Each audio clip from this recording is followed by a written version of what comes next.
galateeffachiisu qaba waan na galateeffachiisu qaba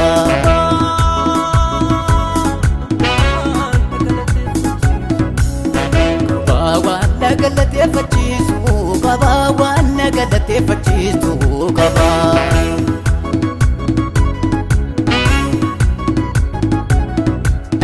harka diina kotii darbatamnaa kufteetii katuudhi shakanaa jedhee waan largaa fudhadhu mammaaknaa akkoo isa yaadatamne seenaa waan na galateeffachiisu qaba waan na galateeffachiisu qaba waan na galateeffachiisu qaba waan na galateeffachiisu qaba waan na galateeffachiisu qaba waan na galateeffachiisu qaba waan na galateeffachiisu qaba waan na galateeffachiisu qaba waan na galateeffachiisu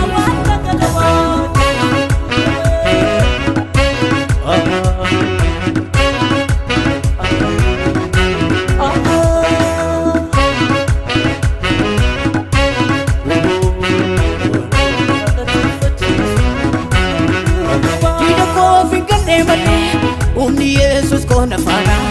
otu ko banjirate sila badera bayona irru ko buta furasa kasi se sakan jajatu arkasan regema olma sayo mudagatu alma sayo mudagatu alma sayo mudagatu alma sayo mudagatu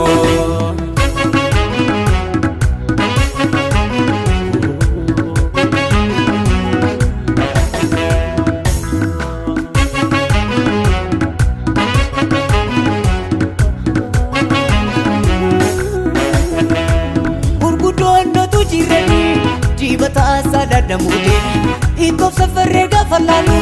antino wanu damode begonu duma korete si madalu dadabani ogana ugato Yesus si safu jedani si safu jedani si safu jedani si safu jedani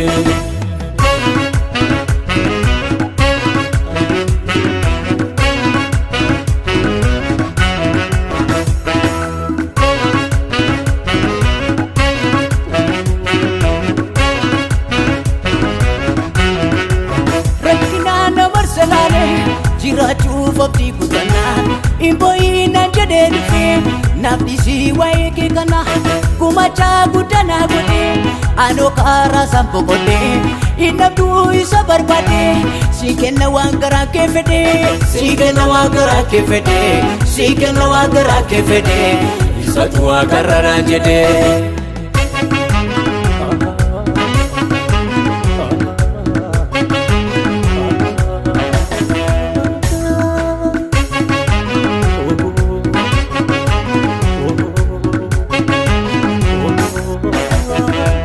Madina ko pese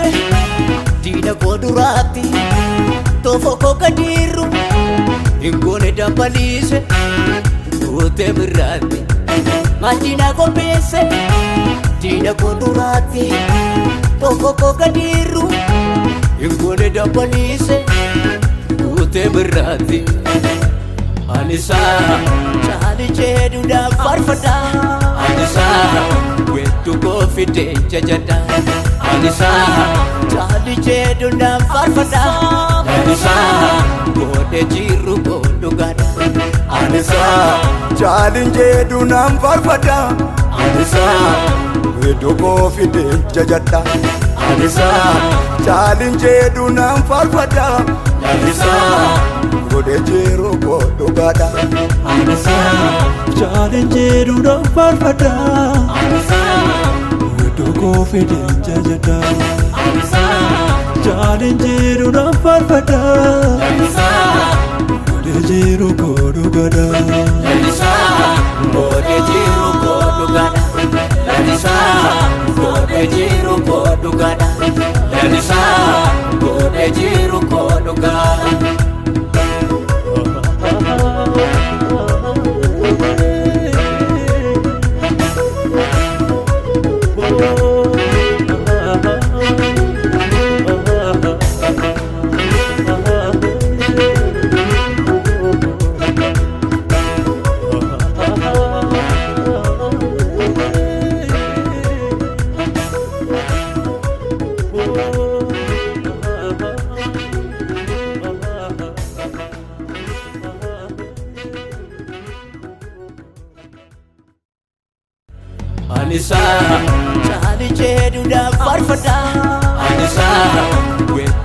fide jajada Anisa Chali jedhu nam farfada Anisa Gode jiru godu gada Anisa Chali jedhu nam farfada Anisa Wedo fide jajada Anisa Chali jedhu nam farfada Anisa Gode jiru godu gada Anisa